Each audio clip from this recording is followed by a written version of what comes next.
তৃষ্ণার কাছে আমরা সবাই দাসত্ব করি।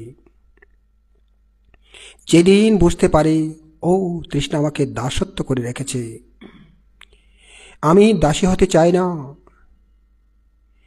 এখন জিজ্ঞেস করুক সবাইকে, কোনো ব্যক্তি দাসী হতে চাইবে না, সকল ব্যক্তি কর্তা হতে চাইবে, তাই না?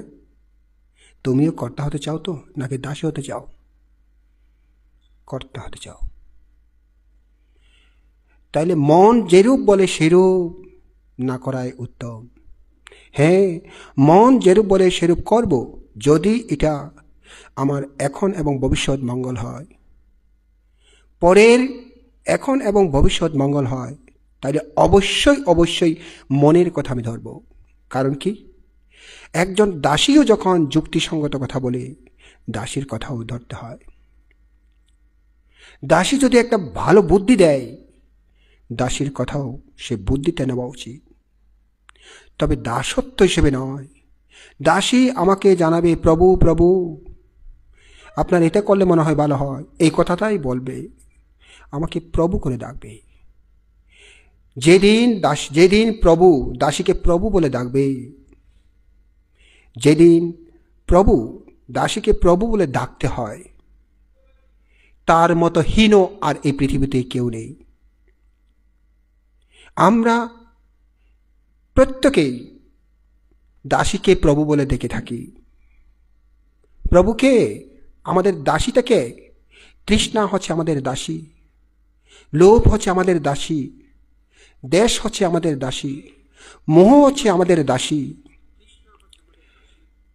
কৃপণতা হচ্ছে আমাদের দাসী, মাৎসর্য হচ্ছে আমাদের দাসী, মান হচ্ছে আমাদের দাসী।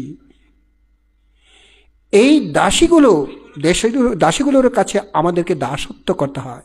তৃষ্ণা যা বলে তাই আমাকে শুনতে হয়,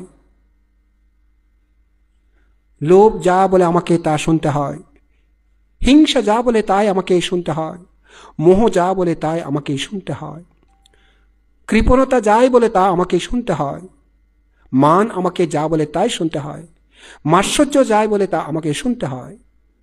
এইভাবে শুনে আসছি জন্ম জন্মান্তরীণ। মারকে, মার হচ্ছে তৃষ্ণা। রাধো যখন বুদ্ধকে জিজ্ঞেস করছিলেন, বুদ্ধ ভগবান, মার কে, মার কাকে বলে? বুদ্ধ উত্তরে বলেছিলেন, রাধো। লোভ দেশ মোহ মারো বুচ্চতি, লোভ দেশ মোহকে আমি মার বলি। হ্যাঁ, তান্হা মারো বুচ্চতি, তৃষ্ণাকে মার বলা হয়। মাচ্ছারিয়া মারো বুচ্চতি, মাৎসর্যকে মার বলে আমি বলি। মানো মারোতি বুচ্চতি, মানকে আমি মার বলি। মোহ মারোতি, মোহকে আমি মার বলি। আমি যখন ইচ্ছে করছি না, এটা কি যুক্তিসঙ্গত নাকি যুক্তিযুক্ত? আগে আমাকে বিচার করতে হবে। এর নাম হচ্ছে মীমাংসা। বিচার করা হচ্ছে, এর নাম কি বললাম? মীমাংসা। মীমাংসা, বিচার শক্তি আমাকে থাকতে হবে। যতদিন পর্যন্ত বিচার শক্তি না থাকে, ততদিন পর্যন্ত তিনি বিবেক জাগ্রত হয় না। এই কারণে আমরা কথায় কথায় বলে, তোর কি একটু বিবেক বোধ নেই? কি তোর কি একটু বিবেক বোধ নেই? এই কথা বলি কেন? তার মানে বিচার শক্তি নেই কি? ঠিক আমি যা চিন্তা করছি, তুমি যা চিন্তা করছো, সেটা কি ভালো নাকি মন্দ? তুমি নিজেও বলবে এটা মন্দ, কিন্তু না, তারপরে মন্দতাই আমি গ্রহণ করব। কেন? তৃষ্ণার কাছে আমি দাসী। তৃষ্ণা বলছে, এখানে থাকিস না রে বাবা, এত কষ্ট করিস না। হ্যাঁ, দুনিয়াটা মস্ত বড়, খাও দাও ফুর্তি করো, আগামীকাল বাঁচবে কিনা বলতে পারো। এই কারণে কালকে যদি মরে যায়, তাহলে তার আনন্দ করতে পারবো না। এখন আনন্দ করে নি। মূর্খরা এই কথা বলে। মূর্খরা এই কথা বলে। তাই বুদ্ধ বলছেন, পুত্তাম মাথি ধনম মাথি ইতি বালো বিহাইয়াতি, ইতি বালো বিহাইয়াতি, ইতি এই বালো মূর্খ ব্যক্তি, বিহাইয়াতি দুঃখকে আলিঙ্গন করে। বিহাইয়াতি মানে আলিঙ্গন করা। মূর্খরা এইভাবে দুঃখকে আলিঙ্গন করে।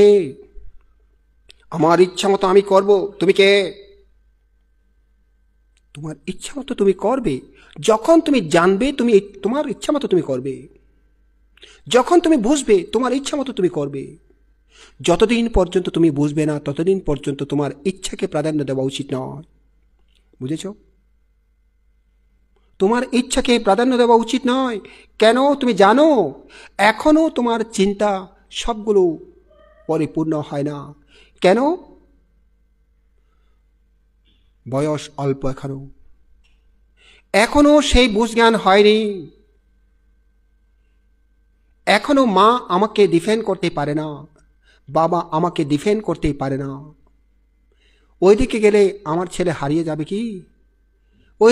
ওইদিকে গেলে আমার মেয়ে হারিয়ে যাবে কি? সকল সময় এখনো চিন্তা করতে হয়। কোথায় আবার কি ঘটনা করে আসে বাবা বলা মুশকিল। অতএব আমি ছাড়তে পারি না। যখনই বের হয়, যখনই ছেলেকে দেখে না, মেয়েকে দেখে না, তখন থেকে চিন্তা করে, আরে বাবা ঠিকভাবে আসবে তো? ঘরের সমস্ত কাজ করে, কিন্তু চিন্তা থাকে ছেলের, চিন্তা থাকে মেয়ের। আমার মেয়ে বের হয়েছে, আমার ছেলে বের হয়েছে, ঠিকভাবে আসবে তো? কেন? জানি এখনো বয়স অল্প। যখন সেই পরিপূর্ণ বয়স হয় তখন মার এই চিন্তা করে না, বাবার এই চিন্তা করে না। এই কারণে প্রত্যেক ছেলে মেয়েকে একটি সময়ে এইভাবে চিন্তা করা উচিত। মা যা চিন্তা করে সেটা আমার মঙ্গলের জন্যই চিন্তা করে, বাবা যা চিন্তা করে আমার মঙ্গলের জন্যই চিন্তা করে, গুরু যা চিন্তা করে আমার মঙ্গলের জন্যই চিন্তা করছে, আমার অমঙ্গলের জন্য নয়। আমি যদি তাদের কথা শুনি আমার ভবিষ্যৎ হবে সুন্দর, তাদের কথা যদি না শুনি আমার ভবিষ্যৎ হবে অন্ধকার। আমার অন্ধকার আমার মা চায় না, আমার অন্ধকার আমার বাবা চায় না, আমার অন্ধকার আমার গুরু চায় না। তারা চায় ভবিষ্যৎ আমার জীবন আলোকিত হোক। তাদের অন্তরের অন্তঃস্থল হতে চাওয়া আর কিছু নয়। তারা আমার থেকে কিছু চায় না। ভবিষ্যতে আমাকে টাকা দাও, পয়সা দাও, ধন দৌলত দাও, এটা কিচ্ছু চায় না। চাই শুধু আমার সন্তান, আমার শিষ্য ভবিষ্যতে আলোকিত হোক, এটাই চাই। তাহলে আমার জন্য যেতে চাই, কেন আমি চাইবো না? এত কিছু আমার জন্য চাওয়ার পরও যদি আমি না চাই, আমার মতো মূর্খ আর কে আছে? আমার মতো হীন আর কে আছে? আমি তো কুকুর ছাগলের মতো। কুকুর ছাগলেরা কখনো নিজের মঙ্গল কামনা করতে পারে না। আমি যদি সেরূপ হয়, কুকুর ছাগলের সাথে আমার আর কোনো পার্থক্য থাকবে না। যদি আমি বুঝতে পারি এটা আমার মঙ্গলের জন্য তারা চায়, তাহলে আমার মঙ্গলের জন্য আমি কেন করতে পারবো না? একটুখানি কষ্ট করে যদি জীবনটাকে আমি আলোকিত করতে পারি, এই কষ্ট কেন করব না?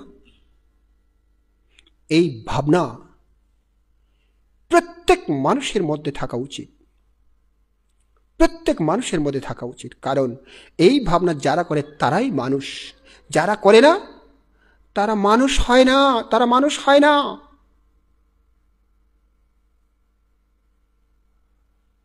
আজকে এই সময়টুকু আসার কারণ হচ্ছে দায়িত্ব পালন করতে গিয়ে।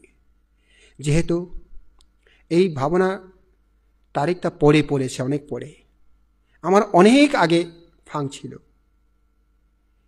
আমার থেকে সময় নিয়েই তারা ফাং করেছে, তারিখ নিয়েই ফাং করেছে, বাধ্যগত যেতে হয়েছে। আমি যেতে চাইছি তাড়াতাড়ি, তারা বলছে বানতে গর্ভবতীতে আসছে, তাদেরকে খাওয়াতে হচ্ছে, একটু লেট করলে ভালো হয়। আমি কি লেট না করে পারি? কারণ যারা আয়োজন করছে তারাই বুঝে, অতএব আমাকেও কিছু বুঝতে হয়। আমার দায়িত্ব পালন করে আসছি, দায়িত্ব পালন করার জন্য গেছি, দায়িত্ব পালন করে আসছি। দায়িত্ব এমন একটি বিষয়, ইচ্ছা হোক অনিচ্ছা হোক,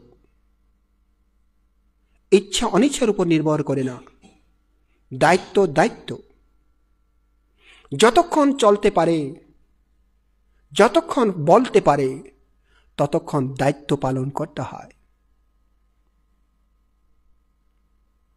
ওই একটা কবিতা আছে যে মনে আমি বলে গেছি, সকলের তরে সকলে আমরা, প্রত্যেকে আমরা পরের তরে। এর আগে কি? হ্যাঁ, আপনারে লইয়ে বিব্রত রহিতে আসে নাই কেহ অবনী পরে, সকলের তরে সকলে আমরা, প্রত্যেকে আমরা পরের তরে। আপনারা লইয়ে বিব্রত রহিতে, শুধু নিজেকে নিয়েই শুধু ব্যস্ত থাকার জন্য এই জীবনে আসেনি, এই পৃথিবীতে আসেনি। এই পৃথিবীতে এসেছি সকলের তরে সকলে আমরা, প্রত্যেকে আমরা পরের তরে। পরের হিতের জন্য, পরের সুখের জন্য আমরা এসেছি এই জগতের মধ্যে।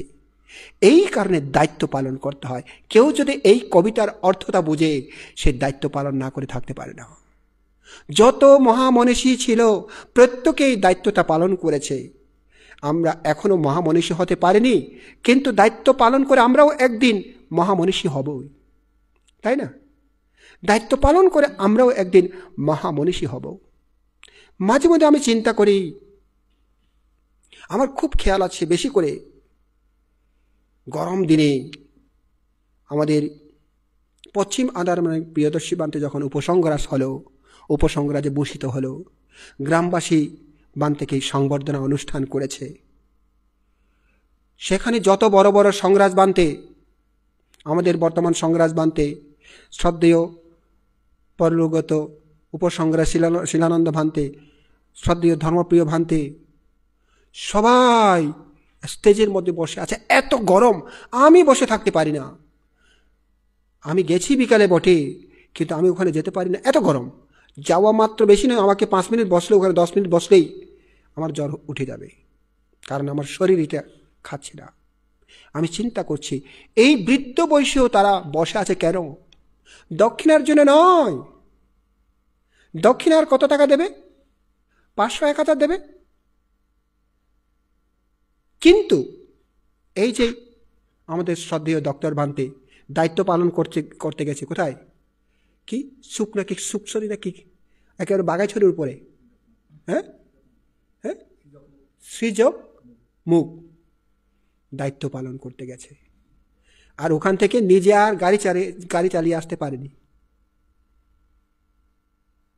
যেমন জ্বর তেমন বমি। দায়িত্ব, এটা হচ্ছে দায়িত্ব। কেউ যদি বুঝে যতক্ষণ পর্যন্ত আমি বেঁচে আছি, যতক্ষণ পর্যন্ত আমার শক্তি আছে, আমি দায়িত্ব পালন করব। আমি চিন্তা করি,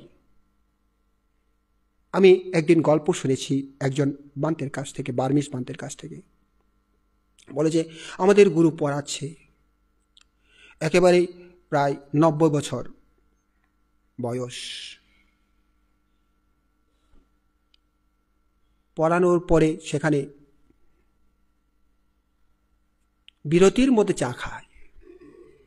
চা খাওয়ার সময় শিষ্যদেরকে বলছে, খাওয়ার পর বলছে, তোমরা কোথাও যাই না, তোমাদের ক্লাস যেতে যেতে বাকি আছে তাড়াতাড়ি করে নাও, আমার শরীর ভালো নেই, মনে হয় আর বেশি দিন বাঁচব না। এই পড়াতে পড়াতে পড়া ক্লাসও শেষ। ভান্তেও আস্তে করে চেয়ারে বসে গেলেন, শিষ্যদেরকে বলছে আমাকে একটু শুয়ে দাও। শুয়ে দিয়েছে, চলে গেছে। দায়িত্ব কাকে বলে? এইভাবে জীবন একেবারে সন্নিকটের সময়ও দায়িত্ব পালন করে গেছে। না, শাসন সদ্ধর্ম হিতের জন্য, মঙ্গলের জন্য আমাকে এটা দিতে হবেই হবে। বুদ্ধও কি করেছিলেন? পরিনির্বাণ শয্যায় শায়িত, সেই অবস্থাতে সুভদ্র গেছে না, পরিনির্বাণ শয্যায় শায়িত সে অবস্থাতে সুভদ্র গেছে। আনন্দবান্তে তাকে দুঃখতে দিচ্ছে না। তুই কি বুদ্ধকে পরিনির্বাণের সময় একটু আরাম করে শুতে দিবি না? এখন যেতে পারবি না।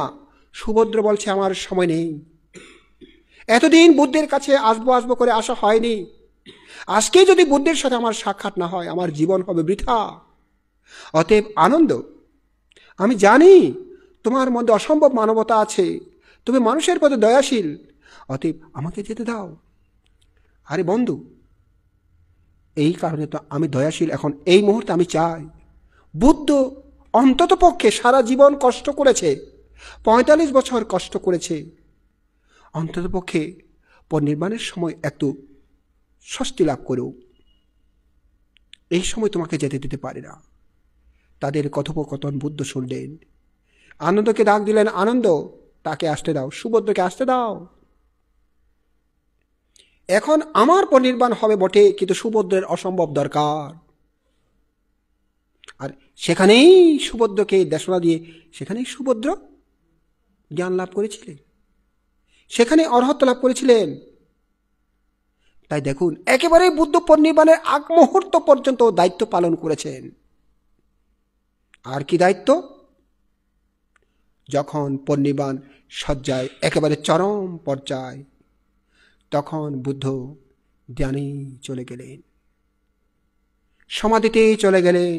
প্রথম ধ্যান, দ্বিতীয় ধ্যান, তৃতীয় ধ্যান, চতুর্থ ধ্যান, পঞ্চম ধ্যান, ষষ্ঠ ধ্যান, সপ্তম ধ্যান, অষ্টম ধ্যান পর্যন্ত চলে গেলেন। নবম ধ্যান, নিরোধ সমাপত্তি, নবম ধ্যান, সেখানেও চলে গেলেন। একেবারে নিথর দেহ। নবম সমাপত্তি নিরোধ ধ্যান মানে, নিরোধ সমাপত্তি মানে নিথর, আর নড়েরা চড়ে মা, কিচ্ছু হবে না, শ্বাসক্রিয়াও করে না। আনন্দ মনে করেছে বুদ্ধ পরিনির্বাপিত হয়ে গেছে। চিন্তা করছে, এই মুহূর্তে অনিরুদ্ধবান্ত তো পাশে আছে। অনিরুদ্ধবান্তে পরচিত্ত বিজানন জ্ঞানের মধ্যে শ্রেষ্ঠ। অনিরুদ্ধবান্তেই জানবেন এখন বুদ্ধ কি পরিনির্বাপিত নাকি পরিনির্বাপিত নয়। অনিরুদ্ধবান্তেকে জিজ্ঞেস করলেন, ভান্তে অনিরুদ্ধ, বুদ্ধ কি পরিনির্বাপিত হয়েছে? অনিরুদ্ধ বলছে, না, বুদ্ধ এখন নিরোধ সমাপত্তিতে আছে। সেখান থেকে আবার নিরোধ সমাপত্তি থেকে অষ্ট সমাপত্তি, সপ্তম সমাপত্তি, ষষ্ঠ সমাপত্তি, পঞ্চম সমাপত্তি, চতুর্থ সমাপত্তি, তৃতীয় সমাপত্তি, দ্বিতীয় সমাপত্তি, প্রথম সমাপত্তি। বুদ্ধ নড়াচড়ে নড়লেন, চললেন। আবার দ্বিতীয় সমাপত্তি, তৃতীয় সমাপত্তি, চতুর্থ সমাপত্তি গিয়ে পরিনির্বাপিত হলেন। দায়িত্ব পালন করেছে। মৃত্যুর আগেও এইগুলোকে আমি দেখে যাব, সমাধিকে দেখে যাব। হ্যাঁ, দেখো, যখন পরাণ টানাটানি করে তখনও দায়িত্ব পালন করছে। কি বলো?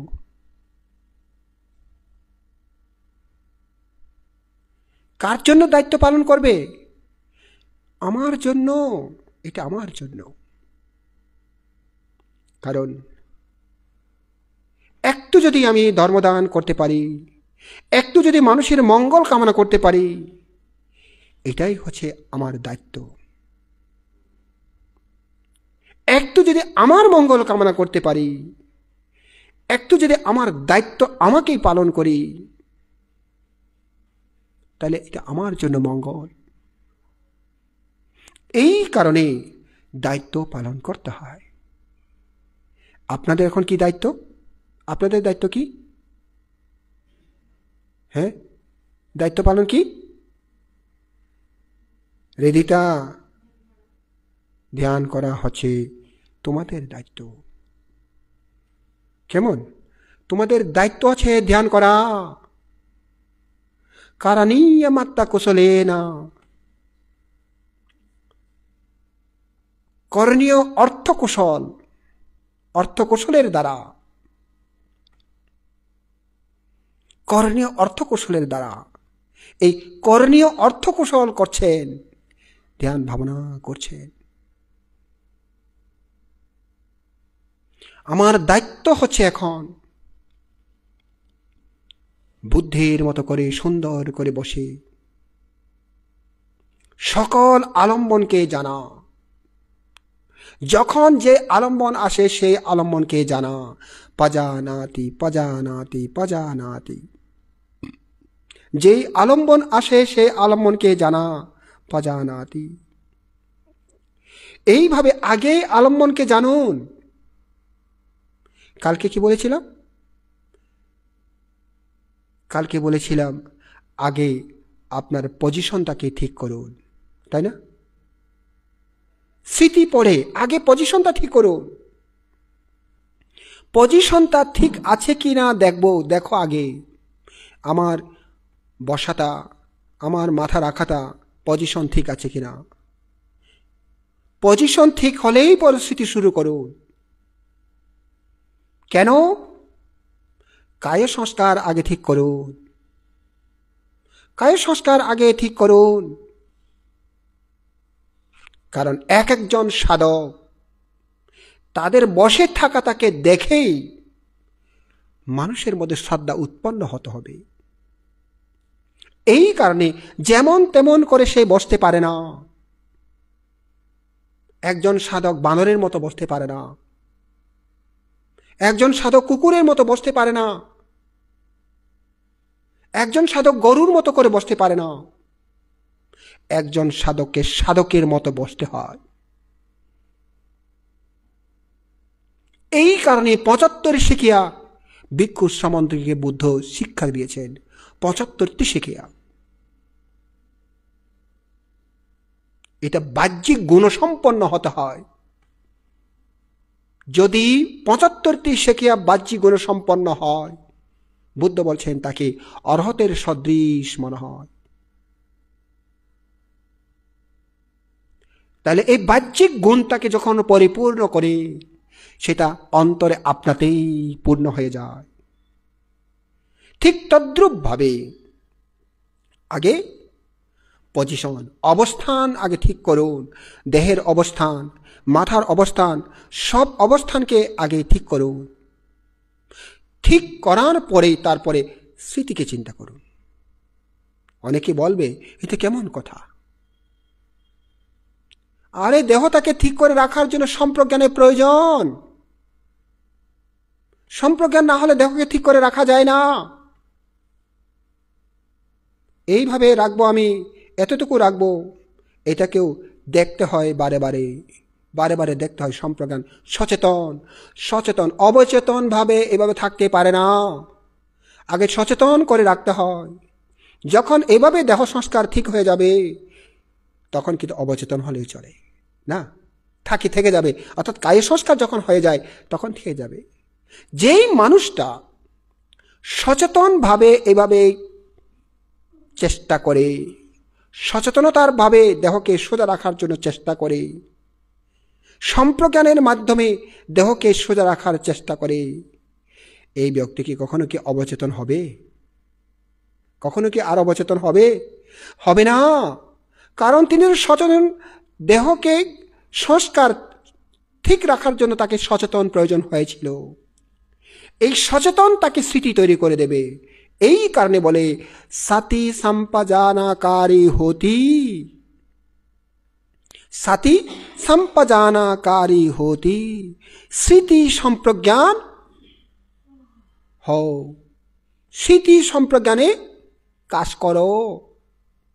স্মৃতি সম্প্রজ্ঞানে ধ্যান করো। আলোকিতে বিলোকিতে সম্পজানাকারী হতি। যখন এদিক ওদিক দেখতে হয়, এদিক ওদিক অবলোকন করতে হয়, তখন যেন সচেতন ভাবে ওদিক ওদিক দেখি। যদি প্রয়োজন হয়, দেখার প্রয়োজন হয়, তবু সচেতন ভাবে। আলোকিতে বিলোকিতে সম্পজানাকারী হতি। উচ্চার প্রস্রাব কাম্যে সম্পজানাকারী হতি। পেশাব পায়খানা করার সময়ও সচেতন রাখো, সম্প্রজ্ঞান রাখো, সচেতন রাখো। অ্যাওয়ারনেস কেমন? অ্যাওয়ারনেসটা রাখো। আলোকিতে বিলোকিতে সম্পজানাকারী হতি। পিছনে সামনে দেখতেও সম্প্রজ্ঞান হয়ে দেখো। সম্প্রজ্ঞান ছাড়া নয়। পাত্র চিবর ধারণে সম্পজানাকারী হতি, পাত্র চিবর যখন পরে তখন যেন সম্প্রজ্ঞান হয়। অর্থাৎ আপনাদের কাপড় চোপড় যখন পরে, স্নানের আগে পরে, কাপড় খুলে কাপড় পরে, তখন যেন সম্প্রজ্ঞান হয়, সচেতনভাবে পরে।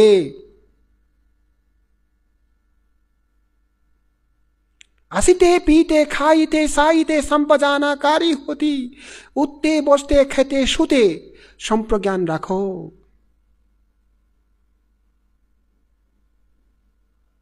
দেখুন, তাহলে এই সম্প্রজ্ঞান ছাড়া স্মৃতি হয় না। স্মৃতি ছাড়া সম্প্রজ্ঞান হয় না, সম্প্রজ্ঞান ছাড়া স্মৃতি হয় না। একে অপরের পরিপূরক। কেমন? এই কারণে বলি আগে আমার দেহটি ঠিক আছে কিনা। এটা আমার কথা নয়, এটা বুদ্ধের কথা। উজুং কায়াং পানিধায়া পরিমুখাং সতি উপত্থাপেত্বা। উজুং কায়াং, শরীরকে সোজা করো, পানিধায়া পরিমুখাং সতি উপত্থাপেত্বা, স্মৃতিকে এমনভাবে সম্মুখে রাখবে, পানিধায়া শ্রেষ্ঠত্বভাবে, একেবারে উত্তমভাবে স্মৃতিকে সম্মুখে রাখো। সুসাতো বা আশ্বাসাতি সাতো বা পাশ্বাসাতি। তারপর বলছে শ্বাস টানলে, তারপর বলছে শ্বাস প্রশ্বাসকে মনে রাখো, জানো। তাহলে এর আগে কি বলছে? এর আগে নিজেকে অবস্থান তৈরি করতে বলেছে। কেমন? বসার অবস্থান, মাথার অবস্থান, হাতের অবস্থান, অর্থাৎ ধ্যান মুদ্রা পরিপূর্ণ হয়েছে কিনা আগে দেখো। ধ্যান মুদ্রা দেখুন, এই কারণে প্রত্যেক কিছুর মধ্যে সম্প্রজ্ঞান রাখতে হয়। কালকে একটু করে সম্প্রজ্ঞানের কথা বলেছিলাম, আজকে এটা একটু বেশি হয়ে গেল না? আজকে কি বলতে চেয়ে আবার সম্প্রজ্ঞানের কথা বললাম? দায়িত্ব। আগে দায়িত্ব পালন করো, নিজের দায়িত্ব নিজেই পালন করো। আমার দায়িত্ব কি? মামা কারণীয় কিং, আমার করণীয় কি? হ্যাঁ, মুঘলতুলিতে যখন গুরুবান্তে আমাদেরকে একটা একটা বলছিলেন, এইভাবে এইভাবে এইভাবে করতে বলছিলেন, তখন একজন বানতে বলছে, বানতে তাহলে আমাদের করণীয় কি? গুরু বানতে বলছে, করণীয় মাত্তা কুশলে না। গুরু বানতে বলছে করণীয় মাত্তা কুশলে না, আর কি? পণ্ডিতগণ যেটাই বলে সেটাই কথা হয়ে যায়, যেটাই বলে সেটাই যুক্তিসঙ্গত হয়ে যায়, পণ্ডিতগণ যেটাই বলে সেটাই গ্রহণীয় হয়ে যায়। দুষ্টামি করে বলুক, এমনি করে বলুক, পণ্ডিত পণ্ডিতই। করণীয় মাত্তা কুশলে না, আর কি? তাহলে করণীয় একটু আগে বললাম না? ঠিক এইভাবে নিজের দায়িত্ব নিজেই পালন করুন। আপনার দায়িত্ব এখন কিছু নয়, রান্না বান্না আপনার দায়িত্ব নয়, ঘর মোছা আপনার দায়িত্ব নয়, হ্যাঁ, বাজার করা আপনার দায়িত্ব নাই, পানি তোলা আপনার দায়িত্ব নাই, এই পায়খানা পেশাব পরিষ্কার করা আপনার দায়িত্ব নাই। আপনার দায়িত্ব কি? শুধু ভাবনা করা, শুধু ভাবনা করা। আমার দায়িত্বকে আমাকেই জানতে হবে, আমার কি দায়িত্ব। যেই ব্যক্তি এইরূপ জেনে জেনে দায়িত্ব পালন করে, সে কখনো অবহেলা করে না। যিনি জানে না তিনি বারে বারে অবহেলা করে, বারে বারে উছট খায়। অন্ধ ব্যক্তি বারে বারে উছট খায়, অন্ধ ব্যক্তি বারে বারে উছট খায়, তাই না? তোমার চোখ আছে নাকি অন্ধ? আছে। চোখ থাকিতেও যদি অন্ধ হয়, চোখ থাকিতে দুনিয়া আন্দার, এমন যদি হয়, কে করবে? এই গানটা শুনেছে কখনো? এই তো এই কারণে তো তুমি চোখ থাকিতে দুনিয়া আন্দার, কিসের বাড়ি কিসের ঘর কিসের অহংকার, চোখ বুঝলে দুনিয়া আন্দার। চোখ থাকিতে না, চোখ বুঝলে দুনিয়া আন্দার। হ্যাঁ, এখন এখন চোখ আছে বটে, কিন্তু জ্ঞানচোখ নেই। কালকে জ্ঞানচোখের কথা বললাম। চোখ আছে কিন্তু জ্ঞানচোখ নেই। এটা কিসের চোখ? এটা গরুর চোখ, কুকুরের চোখ, বিলের চোখ, না বাঘের চোখ একই তো। আমার চোখের সাথে তাদের চোখের সাথে কোনো আর বেশ কম নাই, কোনো বেশ কম নাই। এই কারণে তো কুকুর যেমন বোঝে না, ওই যে, তাই না রাষ্ট্রপাল বানতে, তো বুদ্ধের কথা তো না। ত্রিয়াং মানবা, ত্রিয়াং মানবা, তির্যক মানব। আমার কথা নয়, বুদ্ধের কথা। মানুষ দেখতে সবগুলো মানুষ, কিন্তু তার মন মানসিকতা প্রাণীর মতো, সাধারণ তির্যকের মতো। আসরো মানবা, দেখতে মানুষ, মানুষ নয় বলা যায় না, কিন্তু অসুরের মতো। প্রকৃত মানুষ সে অসুর মানুষ। হ্যাঁ, পেতা মানবা, দেখতে মানুষের মতো, কিন্তু তার চাল চলন তা প্রেতের মতো। তাই তিনি দেখতে মানুষ হলে কি হবে, তার অন্তরটা প্রেত। নিরয়া মানবা, দেখতে মানুষের মতো হলে কি হবে, তার অন্তরটা নিরয়ের মতো, নারকীর মতো। কোনটি হবে বাবা, কোনটি হবে? এই চারটির মধ্যে কোনটি হবে? প্রেত মানব, অসুর মানব, নিরয় মানব, তির্যক মানব, কোনটি হবে? বেছে নাও। কোনটাই হবে না। কি হবে? কি হবে বলো? আমি মানুষ হব। কি হবে? মানুষ হব, মানে মানুষের মতো মানুষ হব। শুধু মানুষ নয়, পরমার্থ মানবা, পরমার্থ মানব হব। হ্যাঁ, পরমার্থ মানব হব, তার মানে বিচার বুদ্ধি সম্পন্ন মানুষ হব।